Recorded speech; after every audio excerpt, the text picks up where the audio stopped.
Crescendo Moon is arriving next week with plentiful amounts of updates. So let's go over what we can expect next week. So along with Clavavira came out a year before the Beats Hereafter event that we saw take place on Bone Island. And seeing as though Carillong came out on the 12th of January last year, we're going to be seeing Carillong arrive on its island next week. But where are we going to see Carillong? Now, don't worry guys, as if we're heading over back to Anniversary Month, everything was revealed over there. With the promotions that were happening inside of Anniversary Month, they aligned the sail that aligned with Carillong to the island that we can expect it on. Along with Gobligod and Yule's Islands, we saw Magical Sanctum. So Carillong is going to be coming to the Magical Sanctum next week, guys. My second favourite island. Just like to Bone Island, where on the beat hereafter we saw tons of stuff arrive on the same day, update-wise for the island, just out of nowhere when it's not been updated in ages. We're going to be seeing that for Magical Sanctum too. So seeing as though with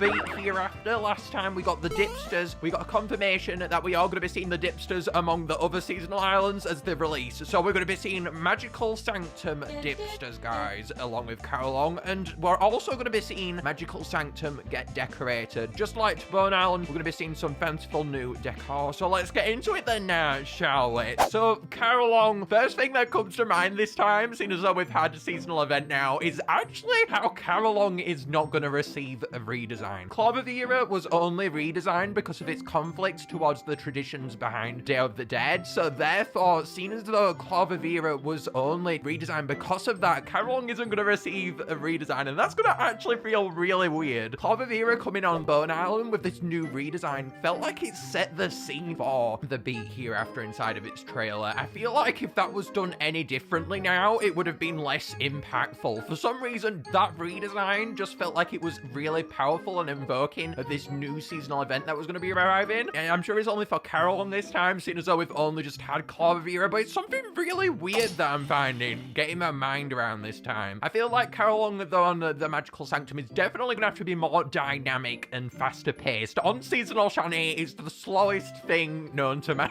seeing as though it's supposed to be in harmony with the castle and stuff, but on Magical Sanctum, it's got to turn things around, I do think, this time, because Magical Sanctum is way more fast beat and toned rather than seasonal shanty. So I feel like Carillong's sound is probably going to change the most out of all of the seasonals on the seasonal shanty. This is probably going to be the most drastic change. Just in terms of what notes it plays, it's got to really conflict with its shanty sound. I see Carillong playing with Flores and G'day. That verse right there is the one that feels the most bare, and therefore it just makes the most sense to add Carillong there. Also, it just feels like that would be where Carillong would go. That's the most lowest calm verse inside of the song. Seeing as though Carillong probably ain't going to be going in those massive heavy drops at the end of the song, for example. It's very likely that Carillong would go there just based on its sound alone. But here's the deal for me, right? I was thinking about how Zista stops playing there, and this is the thing that gets to me, because Zista would go very well with Carillong's sound. If those two could duet inside of the song, I feel like that would leave the most impactfulness behind Carillong's sound. Carillong and Zista, it feels like those instruments are meant for each other. That harmony that those two instruments could bring, I feel like is something that they should do, and therefore, even though I don't see it happening, that bit has got me going, and I've got to put this prediction out there, even though I know it's not going to happen. I just want to put it out there anyway, because Zista and Carillong go together well. I would love if we could see somewhere outside of Enchantling's versus just a second track to Carillong maybe, so that Carillong could have a chance to play with Zista. I don't feel like it's going to happen, but I just want to put that prediction out there because those two are meant for each other. It'd be amazing to see two tracks just like Clavavira again. I feel like Clavavira was very special in having two tracks though, and I don't expect it for the rest of the seasonal, so I'm putting that one to the side for now, even though it would be a really cool thing to see. It's definitely not going to touch the end of the song, seeing as though it's very fast-paced there, even though I've just got to say, Secret Verse, any updates that I receive inside of this update, if we get anything inside of that, that will make this update for me, for Crescendo Moon. Want to make a Crescendo Moon awesome? Put something in the Secret Verse and I'm down. Magical Sanctum will also be getting decorated, as we've said. Bone Island delivered though, and I've got to say, Magical Sanctum, you got something to live up towards now, and I'm really hoping that Magical Sanctum will be able to live up to Bone Island now, because Bone Island was that good and it had so many cultural references. I feel like it's going to be very hard to beat. With the Crescendo Moon, we have its linkage towards New Year's, but also Crescendo Moon is supposed to represent leap years and New Year's and just a combination of all of these events coming together. So therefore, I'm expecting them to delve potentially more into Chinese New Year, leap years, that kind of cultural thing. It feels like China definitely has more of a basis around New Year's and celebrates it a lot more. So I feel like they should pay a lot more homage perhaps towards that inside of the island design. Just like to Bone Island, I'm really hoping that we get some cool cultural references here. I'm seeing potentially some Chinese red lanterns, them ones that in Britain anyway, we let off into the sky when it's New Year's to celebrate. I feel like doing those where the lanterns are across the island would be quite impactful, I'd say. And we could also have some paper cuttings, a bit like to be hereafter, some scattered around the island. A crazy prediction that I've got to put out there, but it's automatically the thing that comes to mind for me whenever I think about Chinese New Year's. It's those massive dragon costumes they carry around everywhere. If they could spiral that around the island itself, that would be amazing. It's not going to happen again, but throwing it out there, guys, that's the thing what I think. So it's got to go on as list today. Changing the critter is something that I want to see. This critter, it's not being changed with the Feast Ember one, with the Bone Island one, and it's something that I really do want to see changed. The critter is a very important thing behind My Singing Monsters. We've not seen it on Mythical Island, really, any critter. Obviously, the moon and the lunar apparatus is supposed to be the island's critter, but we've not really seen anything to do with critters, and I'm sure Vivine is gonna deliver on the critter side of things, but until that day comes, I do want to see the critters get some kind of attention. So I've got to point out here that I really do hope that the critter gets some kind of update, and with that, I want to see a darker themed Dragonflight. Dragonflight, get that, it ties so well to the event itself. It would be really cool to see it updated. I imagine it getting a bit more of a dark tone, and then maybe adding some kind of light onto it, and that could contrast actually with a more dark tone background with stars perhaps and some fireworks. I'm unsure whether they'll add fireworks bang on, because that feels like something they'd say for Whiz Bang's event, but adding a little glimmer of them somewhere to celebrate New Year's seems like the right way to go down. And the Dipsters, guys, these